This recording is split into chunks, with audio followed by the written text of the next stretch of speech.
पर कुछ गंभीर और बड़े सवाल उठते हैं। पहला सवाल कि कोई गाली देने वाला शख्स मंत्री पद पर कैसे रह सकता है। दूसरा सवाल, जब पत्रकार ने सवाल पूछा तो मंत्री जी को जवाब देना चाहिए था, लेकिन वो हाथ छोड़ने की धमकी देने लगे। इसी से जुड़ा है कि संविधान के किस अनुच्छेद ने, किस कानूनी शक्ति ने मंत्री जी को सवाल पूछने पर हाथ छोड़ने का अधिकार दे दिया है। कोई भी व्यक्ति यह हाथ किसी की मारपीट नहीं कर सकता है। तीसरा सवाल इसी से जुड़ा हुआ कि अगर मंत्री जी हत्या के आरोपी अपने बेटे को बेकसूर मानते हैं तो पत्रकार पर क्या वो हाथ उठा देंगे? वो पत्रकार जो सिर्फ सवाल पूछने आया, आपका प्रतिक्रिया जानने आया है। चौथा सवाल, एसआईटी रिपोर्ट में बेटा फंसा तो इसमें पत्रकारों की क्या गलती है?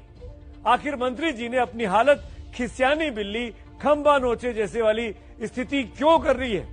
सवाल अगर चुभने वाला हो तो उसका जवाब शांति से दिया जा सकता है।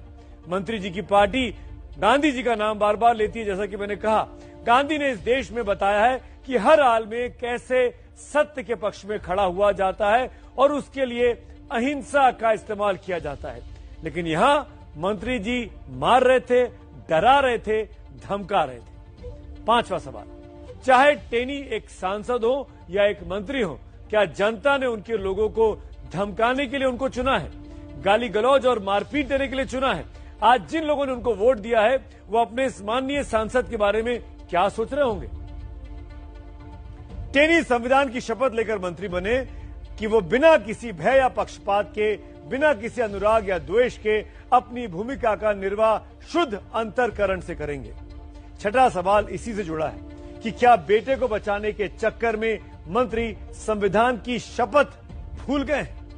क्या वो शपथ उनको याद नहीं आनी चाहिए, याद नहीं दिलाई जानी चाहिए?